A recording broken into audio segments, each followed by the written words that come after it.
好，投资朋友，大家好，欢迎收看今天的节目。今天是2025年12月12号啊，双12号。好，我们今天稍微提前了大概10分钟录影哈。好，每天早上每天这个解盘大概是2点半开始，讲30到40分钟。我们看台股今天的行情是涨了173点，这个礼拜周线涨217，这6个礼拜统计起来是跌了34点，也就是说这6个礼拜就这边高档震荡。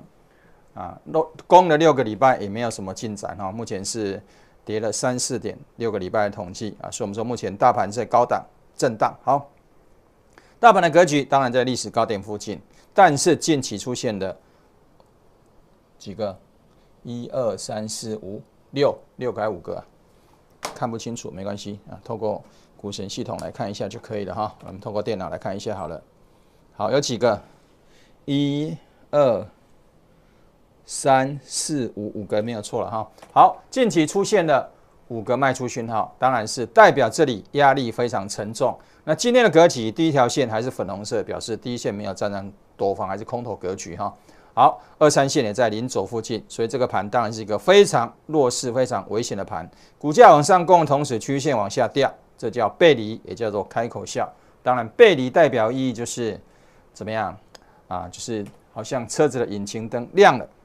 不是车子马上就当，不是，马上就挂，不是，告诉你赶快去修理站了，因为它已经有问题的状况了，可能机油啦等等因素都有可能。所以啊，引擎灯亮起最危险，车子引擎嘛，亮起赶快上修理站、维修厂，不然引擎缩开啊，你的得去修理，等于车子报废了哈。所以我们的背离状态就是告诉我们有非常的危险存在了哈。好，上柜格局空头更明显。1、2、3、4、5、6、7、8个卖出讯号，压力更沉重哈。这上柜没有台积电哈。好，电子股的格局跟大盘差不多，第一线还是没办法站上多方，也出现了5个卖讯号。台积电第一线勉强站上多方，出现1、2、3、4个卖出讯号，当然是压力非常沉重。好了，今天解盘的这个重点哈讲题：情绪操作者不小心翻船，策略操作者可长可久。就是你看到什么情形，你就该怎么做；你看到情形就该怎么做。策略操作者的典型代表就是股神巴菲特情绪操作者的典型代表就是市场的散户看涨说涨，看到报纸就冲了，有人喊你就乱冲了哈。好，另外一个讲题是任何形式的保证获利都是诈骗。谁讲的？我讲的，我负全责如果你用保证获利去骗投资人，他说我不是诈骗，只要你说诈骗，你告我可以，你就来我都迎接。任何人告我都接受，保证获利就是诈骗，你做不到，你怎么可以跟投资朋友这样讲呢？你不想要诈骗，不然你想要干嘛？就想要骗投资朋友的钱嘛？怎么可以这样干呢？这个我都不认同了。任何形式的保证获利，什么叫任何形式？你缴一季获利目标，你缴50万，我一季的获利目标150万，获利目标就是保证获利的变形嘛，这样懂意思吗？任何形式都一样缴一次多少钱？无限会期，那个也都是保证获利的，那都是重大违规了，这样懂意思吗？选出来只有一档会连涨3天，那都是骗人的啦，懂吗？周帮你赚25%，那都是诈骗啦，都是保证获利啦，在我眼里都是诈骗啦。最近有2大投顾昨天有一件要被金管会处罚，也是保证获利前阵子也是一样，9月10号还有一件也是保证获利，9月10号、12月10号2个。台湾的大投顾，这2家加起来大概收入30亿，大概全台湾市场的3/4，都在搞保证获利。我的看法都是诈骗呢，我都准备被告你就来告我没关系你保证获利就是诈骗，你为什么要跟客户保证获利？金管会明明说不行，你为什么要保证获利？我看不起这些公司不好意思你多大都一样看不起哈。好，主流在哪里？为什么？因为他在坑杀投资人，做不到骗投资人的钱我们这行业不是诈骗行业不能这样干好，主流股在哪里？这是你永远要思考的问题。我们从成交值排行榜上市来做一个切入前15大。好，这是里面有华邦电、记忆体华邦电是记忆体台湾2家DDR4 的生产厂商，一个是2008南亚科，一个是华邦电，没有第3家，只有2家好，第二个呢是华东华东已经涨一波了华邦电维持在多头格局里面，曾经出现3个卖出讯号，整理了一段时间，再用长红棒加跳空突破，目前维持3只多头格局，这应该是记忆体里面最强的。还有华东也是多头格局了哈，这是目前看到的上市成交值排行榜，真金白银去砸的哈，华邦电400亿，台积电326亿对了，326亿哈，华东169亿，尖点162亿，这都真金白银去砸的。当然里面你就会看到啊，这个到底什么股票是目前盘面上的主流？那目前看起来，记忆体就是华邦电比较强而已啦哈。好，另外还有什么？上柜成交值排行榜前15大。你没有看到一根涨停板，最多就是5%而已啊。矽光子、波罗威，对不对？啊，还有什么一鼎，剩下的没有了啊，有跌的哈啊。所以我们再看多头六星跟空头六星啊，当然多头六星会把最强的股票、最强的主流会塞进来。来，好，多头六星里面你看到有什么股票？华邦电、华东刚讲了哈，尖点、创意、波罗威、奇宏、力积电啊，谁？华星光、旺宏啊，旺宏算记忆体，跟华邦电算哈，快闪记忆体。还有谁？文茂、亚翔、IET、台宏啊、新兴、金源电，这个盈威、南亚科啊，南亚科今天是涨3%，良维啊，所以看起来记忆体其实也都有3档了。那目前当然都陷入了整理居多啦，所以记忆体我不觉得它已经是主流哈。好，另外空头格局的股票，空头六星这些都最弱势的，微星、大立光、新翔、华硕啦，啊，这个研华啦。宏基啦、矽力等等，这些最弱势的啊，不要去碰哦。大立光、新翔，这都最弱势的技嘉，好不好？好，那我们再看主流在哪里？我们另外一个角度来切入，台湾在涨什么？在涨跟 AI 有关的啊。AI 是谁带动的？当然就黄仁勋的辉达带动的嘛。当然透过台积电的代工啊等等，好不好？好，那我们就来从另外一个角度，从国外的角度来看看主流在哪里。那国外那些 AI 的主流目前状况是怎么样？哈，来。辉达涨不动了，现在在8月底、8月中的位置嘛，7月底、8月中一样的位置嘛，现在已经涨不动了。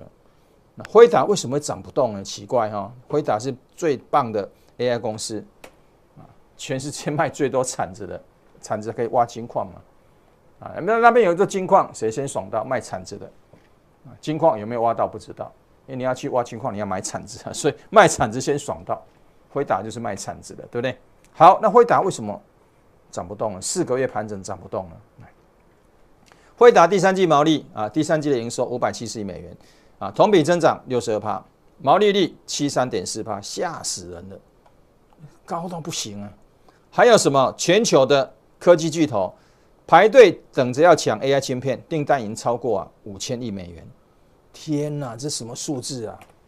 你看完吓死人了，哪有这么棒的公司啊？对不对？570亿美元啊，这个同比增长62%，毛利73.4%，吓死人！还有5000亿美元的订单等着它。那奇怪，为什么这么好都涨不动呢？对啊，基本面这么好，怎么涨不动呢？那是有鬼吗？当然有鬼啊！如果没有鬼，为什么涨不动？早就涨翻天了啦，对不对？怎么可能涨不动呢？所以我们说它为什么涨不动，我们就要来探讨了。为什么基本面这么强，还有5000亿订单排队要买它的东西，它都涨不动？哎呀，那这表示有问题哦。好，到底有什么问题？我们说第一个哈，利益商业的利益在于均衡。那如果不能均衡的时候，怎么样？就会发生轻轨。那均衡辉达的毛利很好啊，73%啊，对啊。问题他把73%赚走，剩下呢？下游做 AI 应用，很多公司还在亏损，而且巨额亏损。那你把毛利通赚光了，都怎么样？那你这种畸形的结构能够撑多久？啊，拢你谈得好啊。都你赚就好了，别人都不要赚了，这不可能撑长久嘛。我记得我之前一个公司老板，他跟我讲一句非常重要的话，他跟我说啊，利润在于均衡，做行力啊，这个弄我谈，渔民你不要，对啊，生意都我赚走，老板赚走，那你分析师你当然不要啊，做行力弄我谈，渔民你不要，我当然不要啊。这行李拢你谈，我嘛别给，我老板嘛不爱，对啊，都你分析师赚走，那我老板干嘛？我还出钱呢，我还开公司哎，所以两个一定要均衡，懂意思吗？不能均衡的事情就不可能长久了。独霸一方的都你好处都你拿光了，那别人要干嘛？别傻傻的，不可能。所以任何不能利益均衡的事，就是不能长久，这就是一个观念，这样懂意思吗？好，你要记得这件事情哦。任何利益不能均衡的事，就是不能长久，好不好？好了，那我们再讲。那利益谁赚走了？当然是辉达啊。辉达赚了多少？刚讲了73%啊。那还有很多 AI 开发商，哇，苦哈哈，还在赔钱，对不对？人家还在赔钱，他利益赚走73%，对。那使用者呢？使用者不一定有赚到利益的，但是怎么样？但是他白忙一场啊，这样懂意思吗？所以使用者或许可以啊，不用钱使用，可是他就不用钱使用而已啊，他也没有赚到很大利益啊。那开发商赔钱，他赚很多，赚73%。那你想想看，这种情形下，三角能够平衡吗？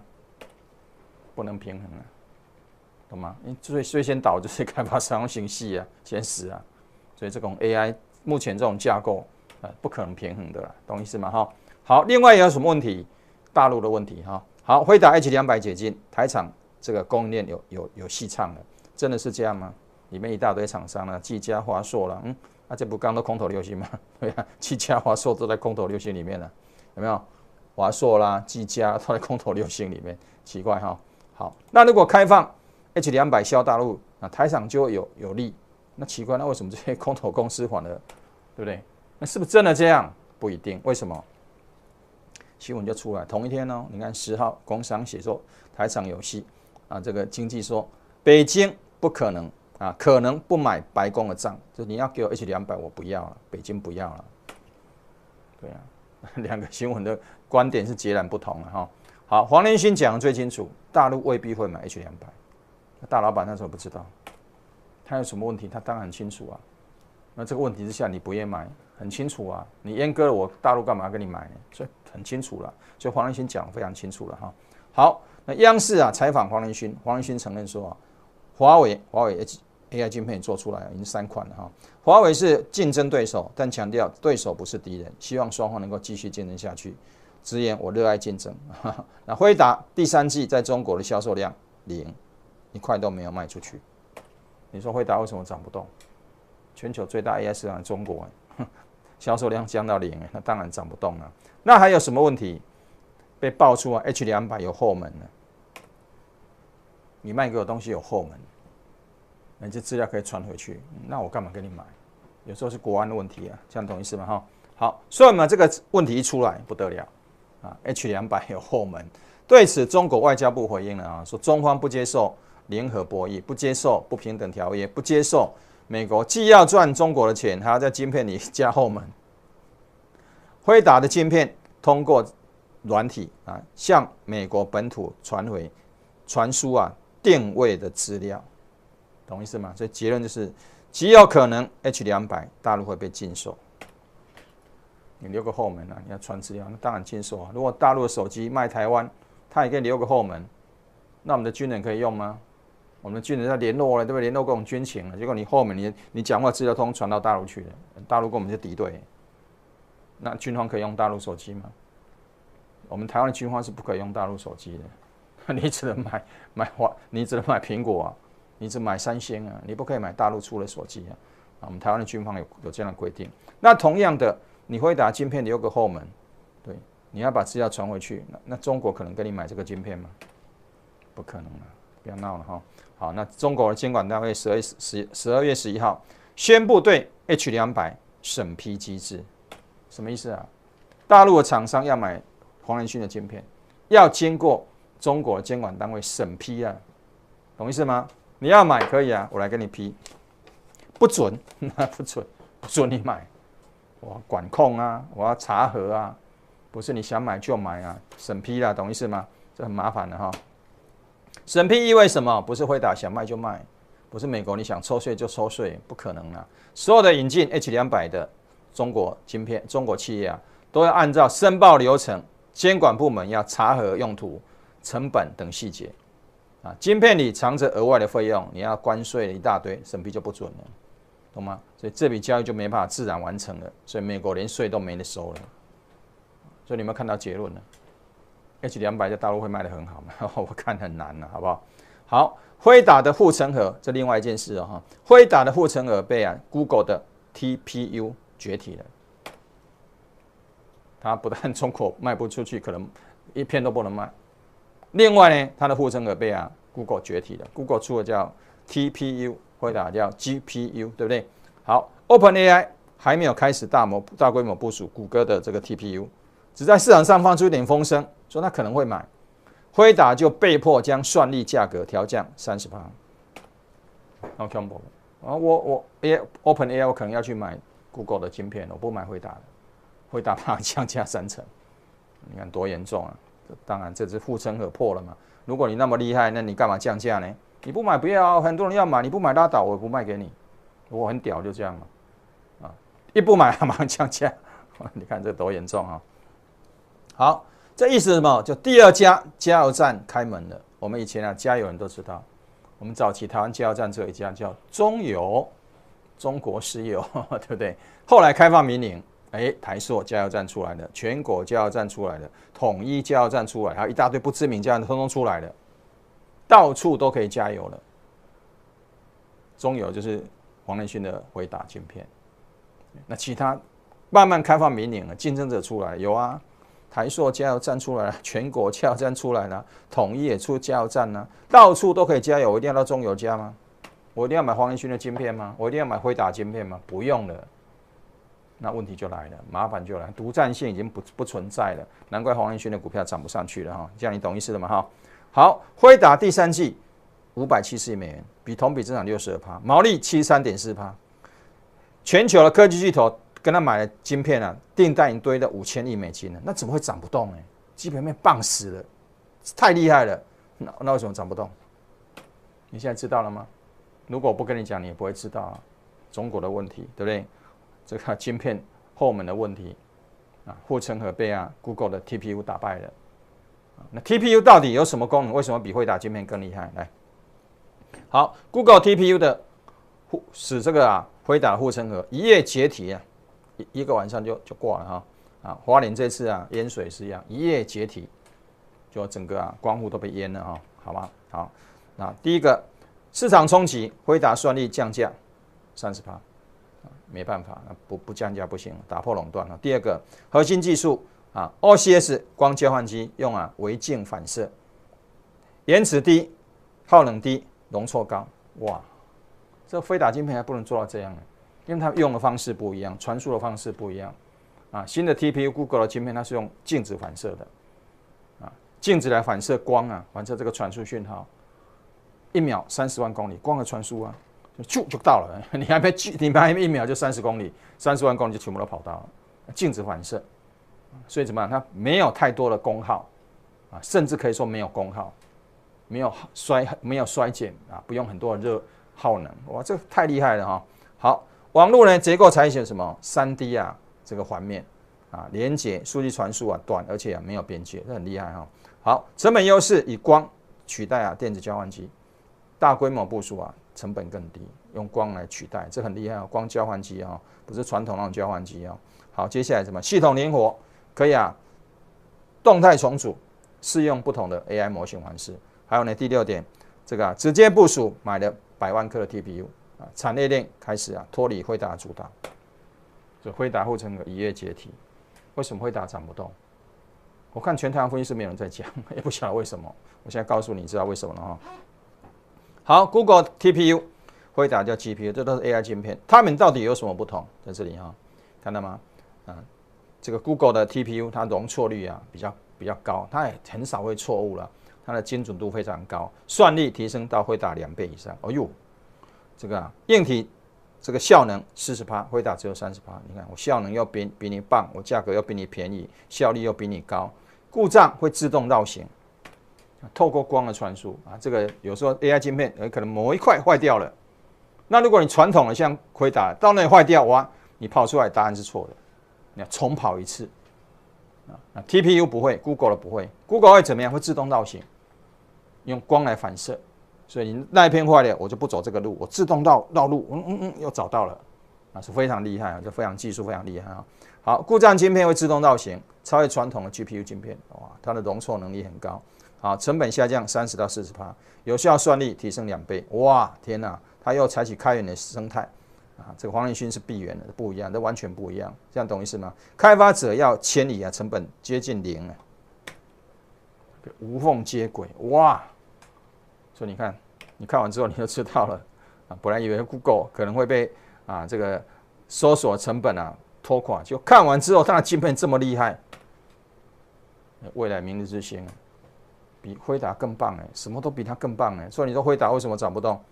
当然涨不动啊，竞争对手出来了，人家东西比你好，功能比你强，你当然涨不动啊，这很正常啊，懂意思了吗？从经济学角度来看，只要超有利润，一定会吸引无数的竞争者加入，有吗？有谁要做晶片？除了刚刚讲的 Google Google 还有谁？亚马逊对不对？还有谁 ？AWS 那超微就不用讲，超微一开始就要做了嘛所以英伟达的地位，大陆叫英伟达暴力时代结束了，亚马逊的晶片你看。成本减半，功能比你强，耗力比你低，速度比你快，还会自动绕境，成本只要你的一半，效能是你的2倍。哇，你洗你在洗难怪辉达都涨不动了，看到了吗？好不好？好 ，AI 晶片矩阵，亚马逊学习辉达英伟达，大陆叫英伟达，台湾叫辉达好不好？好 ，AI 泡沫化的原因，辉达是卖铲子的，不是套金的。它是卖铲子、卖 AI 晶片给你，让你去创造AI 的商机，懂吗？当卖铲子大赚，淘金客却没有淘到黄金，这叫什么？这就是 AI 的泡沫化。有没有跟你讲为什么 AI 会泡沫化？你买铲子你挖不到黄金，你买铲子最后就赔死了。辉达不会赔，因为它是卖铲子的，卖完你挖不挖得到，还是拎到的代志，他不管你。当然辉达不会赔的，辉达现在竞争对手出来了好不好？恰恰反映淘金行业的一个泡沫。同样的 ，AI 也是一样的，会因为你挖不到 AI 的这个利润，你最后就泡沫了嘛。你买了很多晶片也不一定有用好不好？好，这是什么？这是 Google 这个晶片产生的图我给它指令，它就产生这个图出来。有够厉害的！你给它篇文章你给它指令，它可以产生图哇，这么厉害！这也是你给它指令，它就给你产生这个图比你画比美工画的还要厉害冠宇要认真一点的冠宇，知道吗？你看 AI 晶片的画这么漂亮画的比你漂亮，你看多可怕好不好？好，另外一个问题就是 AI 厂商爆雷了，这叫甲骨文甲骨文爆雷，今天12号的新闻 ，AI 股恐慌，甲骨文爆雷，对，甲骨文叫 Oracle 甲骨文财报不佳，现金流恶化，哇，难怪会爆雷里面讲它资本支出了这个资本支出到500亿但是9月份还要再增加150亿，吓死人不断的这个增加这个支出，但营收却很有限难怪它会爆雷。上季营收只有160亿，那资本支出500亿，还要增加150亿，650亿，营收只有160亿，赚的钱不多了，很会花钱现金流不够嘛，当然会爆雷这样懂意思吗？好，甲骨文违约风险16年来最高，昨天就有新闻出来了。张一鸣更早就跟你讲了，甲骨文的负债比例是500%，它的债券已经变成 BBB 减，就垃圾等，下一个就垃圾等级的啦，这样懂意思吗？所以跟你讲危机重重了，不信我也没办法，我早就跟你讲了，好不好？好，这个12号的新闻调高支出，市场忧它成本难回收，收入没多少，钱一直花，有钱人的囝，有钱人的小孩都这样好不好？另外一家叫什么？叫山姆奥特曼 OpenAI， 也差不多啦。他在演讲里面下面的观众就问他说：“你今年收入大概只有200亿美金，那你只要支出1.4兆的这个 AI 设备，你哪有那么多钱呢？”下面问他，就山姆奥特曼怎么说？他说当一个产业大到不能倒，政府一定会成为最终担保人。你说你别玩乐了，我哪倒，政府会给他扛着了，你不用担心，我倒政府会扛着了。意思不是这样吗？对你200万的营收，你怎么会做1.4兆的支出呢？你钱从哪里来 ？AI 公司就这样，现在全球最大的AI 公司就是这一家嘛。那在搞什么你就看到了，对不对？200亿的美元营收要做1.4兆的支出，寅吃卯粮，好不好？他要做什么？要改善聊天机器人。哎呀，这个搞什么呢？要做什么？要发火箭，射火箭。哎呀，射火箭不是马斯克的吗？有没有？好 ，OpenAI 启动红色警报，问题一大堆了，好不好？还有什么跟辉达的内循环？辉达投资1000亿给 OpenAI 跟甲骨文为了买设备结果买完设备要去买晶片，这个在内循环这样懂意思吗？3个人在那边玩自己抬探巴来了，乡下人说，那个过年过节要杀鸡杀鸭，来，你要去用台，没，我给你抬摊巴来，里面的内脏我都自己可以来煮，瓜啦、根啦还可以来煮，对，给你抬摊巴来，自己在那边搞内循环啊，这都是问题的，好不好？好 ，AI 巨头正迎来债务时代 ，Meta 脸书300亿美元 ，Oracle 啊，就是这个甲骨文啊 ，Oracle 怎么样？180亿美元，还要追加150亿美元，哇！亚马逊120亿到150亿啊，然后2025年投资是1250亿，哇！亚马逊投资很多哈。Google 怎么样啊？发行了900亿美元的债券，也要修，总共2026年要发行1.8兆美元，恐怖，真的很恐怖哈。好，所以我们说它正进入这个债务时代了哈。好，穆迪说AI 龙井2026年可能要回档，今天报纸登的。好，只要断水、断电、断信心，3个一断，类风出现，危机就来了。这就是目前 AI 的状况，你要特别小心啊！不是说 AI 一定会倒，我没有这样讲。体质不健全的势必会倒，为什么？现金流不够嘛哈。好，下一个阶段 AI 资料中心要上太空了，这是对的啦，懂意思吗？哈，好，为什么？因为太空有太阳能啊，太阳能是无尽的资源啊，我们地球还有太阳层这个大气层保护啊，所以我们得到太阳能的资源是有限的。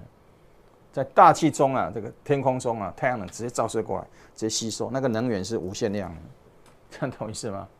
啊，马斯克世界首富说，未来就是资源的战争，谁拥有资源，谁就拥有财富啊。所以马斯克也要把卫星发上太空去吸收太阳能啊，他还把 AI 站建立在太空，用太阳能来做热能。来提供它的 AI 站的运转，这都是马斯克的思考，所以这个是对的哦，这是对的哈。好 ，AI 泡沫化的原因就是需求时间整体很长，但是很多企业啊没有业绩啦，也没有营运模式、获利模式啦，所以就会泡沫化，这样懂意思吗？辉达有业绩，但是有瞬间被颠覆的风险，我刚才已经讲过了。辉达问题上我已经讲过了哈，辉达有营收没有错，可它有被瞬间颠覆的影响，因为 Google 的 TPU 已经出来了哈，好不好？好，这是94岁的华伦巴菲特。巴菲特穿越60年所有的风暴，他都穿越过去了。平均报酬率1年2只停板。你看到这个图，你就知道很多人在搞诈骗。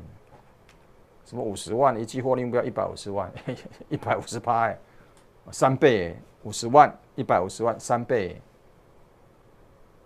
这比巴菲特，巴菲特根本就输了嘛。如果这么厉害，那巴菲特不是输了吗？我们台湾是每个才真正的神啊，一季。获利目标50万赚150万，对不对？还有什么？每个礼拜要帮你赚25%的，一个礼拜25%，一个月100%，哎，惊死人！那巴菲特你根本就输了嘛，对不对？你1年才2个停板，我们台湾的分析师一个月就100%了，那都是诈骗啊！不要傻了，没有这种事情啊，懂吗？谁可以说他可以打破巴菲特的记录？没有啊，没有一个人敢讲啊。那你说分析师在那边胡说八道呢？那都是搞诈骗的，不好意思，我的看法就这样哈。巴菲特就是一个策略操作者，所以他可长可久，60年他可以穿越所有的金融风暴，好不好啊？那另外一种叫情绪操作者，你不小心就会翻船，送的被欧北被，不是哈。那我们今天来讲一个巴菲特指标，来，巴菲特指标是什么东西啊？这巴菲特发明，他说把这个国家股市的总市值除以他国家1年的生产毛额，GDP 除出来之后，目前美国大概是225%。所以巴菲特为什么现在手上全部都现金？因为他觉得这个比例太高了，这已经泡沫化了。不是讲一个 AI 哦，他讲美国股市哦，已经泡沫化了，太高了。那怎么来定义这个啊？除出来等于多少？好，巴菲特指标意义在这里哈，就是总市值除以它的 GDP 哈。好，目前这个美股总值大概60兆美金哈，它的生产毛额大概是29，去年是29.2了哈，29.2兆。好，那如果除出来是70到80%，价格被低估了；100%合理，200%以上市场严重高估，如同玩火，要求在玩火呢。难怪巴菲特把钱都收到，对不对？卖股票卖的非常多，现金现在3000多亿啊，现在225%，现在你知道多恐怖了吗？为什么巴菲特不玩呢？这你可以胜过不玩，因为他是一个激励操作者。他非常守纪律啊，所以这种情形他不玩了，这样懂意思了吗？哈，啊，这是我用 Google AI 画出来的图哈，好不好？好，这个美国刚刚讲过，现在225%，啊，这是美国。好，中国呢中国现在是180%，也是高估了哈，但是还比较偏高的了哈。好，韩国呢？韩国155%啊，它的国家的股市的总市值，注意它 GDP 哈，153%。你还想要知道谁？还想知道哪一国 ？Google 都可以帮你算了，一算就知道了有没有高估哈。好，还有谁想要知道？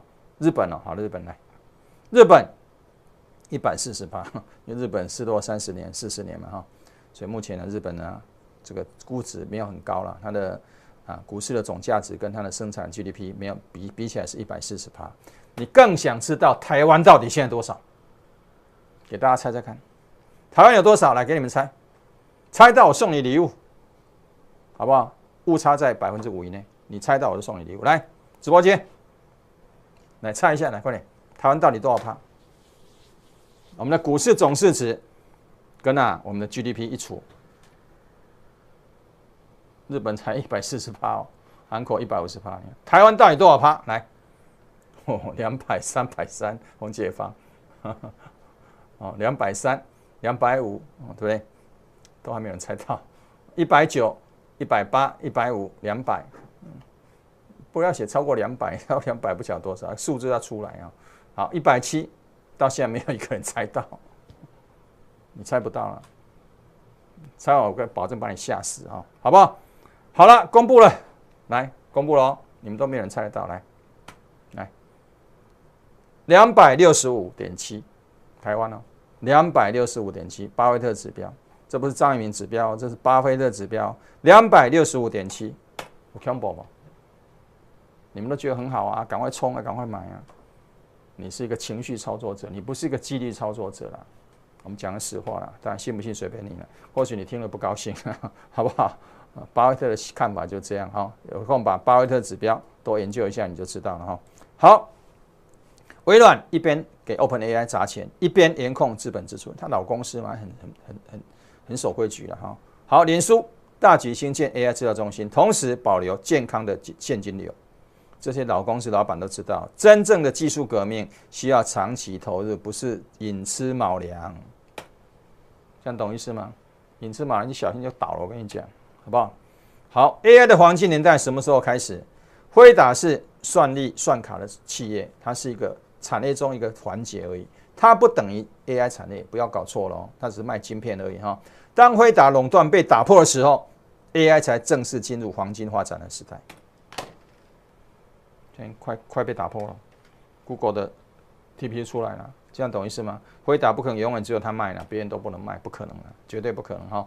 好 ，AI 的产业核心就是软体，更正硬体、软体，然后最后商业模式，这样懂意思吗？软体跟商业模式的发展，能够赚到钱才是 AI 真正的产业核心，这样懂意思吗？不是硬体啦，硬体卖铲子不一定每去挖金矿啊，你买了铲子就挖到金矿啊，怎么可能？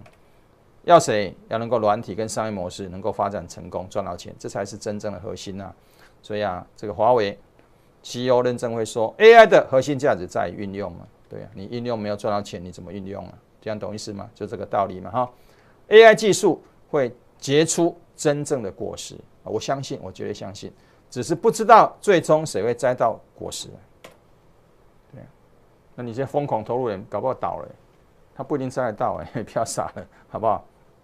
好，有问题扫描 QR code 可以透过 ID 码小鼠 A2056999，我打那个服务人员0220699999，请订阅在免费式 YouTube 频道，订阅完记得按订阅，开小铃铛，我们新影片的通知你。看完影片记得按赞、留言、分享。来，我们看新闻解读。好，新闻解读来，达发联发科的子公司这个发力多，对不对？你看我可怜嘛，达发我可怜嘛，达发我之前做过了，那很久很久没做，1-2年没做了哈。为什么？现行不佳嘛哈。好，光阳科这是台积电协力厂做净水设备的哈。好，这个明年营运乐观光阳科股价往上攻，第一线跌破，现行不佳。这边有4个卖讯往上冲，到现在还是一样3线架构不美哈。好，周线原来，所以你看这1年来都涨不动原来是这个样子。好，川湖发力多，来川湖，哇，对不起这空头格局哈。阳基阳基是台积电的协力厂，帮阳基电盖厂的。阳基最近的走势真的是非常的强势，发动点1、2、3、4 5天前有没有看这根红棒？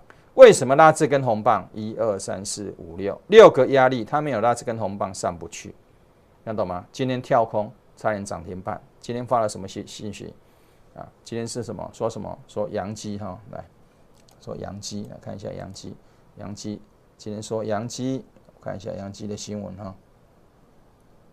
今天阳基啊得到200亿的订单呢、啊，在这里哈，阳基夺200亿大订单呢、啊，1年完工入账 ，EPS 贡献15块。在你什么时候知道？你们都今天才知道啊！我知道，你们一定今天看报纸才知道嘛。我5个交易日前就知道了，应该说6个交易日前就知道了。好朋友来跟我讲嘛，对不对？哪一天你也在嘛？来跟我讲，你有听到对不对？但是我没有进去买了，因为我觉得这讲的话，我去买好像有点内线交易，所以我不想买。我知道他隔天打来啊，你怎么不买啊？怎么不带会员买？我说我现在做空了，所以我就不买了。当然，如果买，我绝对不是听别人消息，我一定看股神系统，看到吗？我一定看股神系统去买的，我不会听别人消息去买的。那万一被告一下内线交易，你要水洗，你还关手铐铐起来水洗，我再不做这种事了。有人保证获利，反正只要花60万而已啊，5、6个分析师一起才花60万，便宜啊，一个分担不到10万，那可能不要骗了几百万、几千万了。我不做这种事，拍谁了啊？好，精确来看一下，对不对？不对哈，精确今天也发了利多哈，好，精确现行不对哈，好不好？好来。这个南子电发了2个新闻，南子电好不好？南子电现行呢，也是空头格局啊，根本没有改变。你看往上拉很强，空头格局啊，哪有什么强？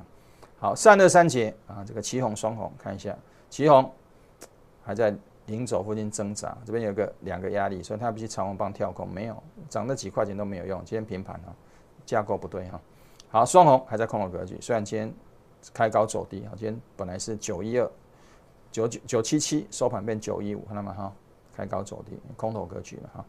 好，记忆体不断涨价啊，手机、笔电、联率，为什么？因为他们里面需要记忆体嘛，就记忆涨价，他们都干掉了，影响到他们了，必须被迫涨价。记忆体到底死了没？今天华邦电工厂涨停板啊，记忆体我们今天讲过了，记忆体在配货跟有钱买不到中见高点，有没有配货？11月17就配货了嘛，有钱买不到的记忆体。可是高点却到了，有没有？一周一涨，哇！你看到消息，你没去买，你很痛苦啊，对不对？你没有去买，你很痛苦啊。最后呢，因为记忆体的涨价，手机也要被迫涨价，因为它成本拉高了嘛，这样懂意思吗 ？PC 厂商卖一台亏一台，大概没送干掉了，所以这个都不会长久了，好不好？原理很简单哈。所以你看记忆体发了一大堆利多，股价反而下跌；一大堆利多，反而股价下跌了。今天反弹，华泰还有华邦电2个涨停板啊，懂意思吗？啊，威刚呢？华泰我刚那个华邦电我刚讲过，威刚呢？威刚啊，他已经讲过，他从10月开始就没有收到新的补给了，没有货了。对啊，很好啊，涨价5年没有货可以卖啊，因为三星跟那森迪是不卖给他啊，所以一大堆问题了哈。钱太好赚的时候，你能维持多久？不能常规就不能久持。记忆体也是一样，好不好？当全市场分析师都在喊记忆体，你觉得记忆体还能走多远？这就是我的看法了，好不好？好了。新闻结论讲到这里了哈，有问题扫描 QR code 也可以透过来电码小鼠 A206999或打那个副联员02206999，请订阅在美分析 YouTube 频道，订阅按订阅开小铃铛，我们新影片通知你。看完影片记得按赞、留言、分享哈。好，当你对盘势深信不疑的时候，就是最大风险。当全球金融风暴来袭，就是财务推倒重新来，有人会输到1毛都不剩，输到剩一条内裤。为什么？你融资啊，一跌下来30%你就空了，你的钱都没有了。所以这个信用扩张信用是非常非常危险的哈。任何在情绪上、赌性上的杠杆，迟早有一天会迎来一次，足以摧毁你之前所有努力成果的反扑。信不信随便你哈。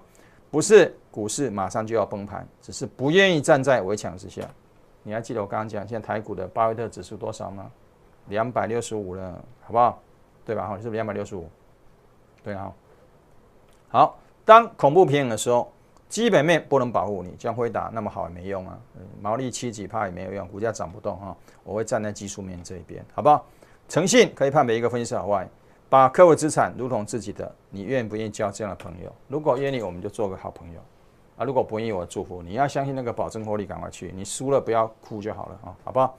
好，每一笔操作都是以会员利益来做出发点来思考啊，不对行情我绝对不会硬做，好不好？有问题扫描 QR code， 也可以透过 ID 码小老鼠A2506999啊，也可以打那个服务人员02206999，请订阅张爱民分析师 YouTube 频道，订阅完记得订阅开启小铃铛，我们新影片通知你。看完影片记得按赞、留言、分享。我们今天进到这里，祝大家周末愉快，我们下周再见。本公司与所推荐分析之个别有价证券无不当之财务利益关系。本节目资料仅供参考，投资人应独立判断、审慎评估并自负投资风险。大宇国际投顾以服务为本，绩效为根，专业是我们的责任，诚信是我们的理念，避开投资陷阱，多空双向操作，创造最大利润，为您打造梦想的财富。0225006999，0225006999。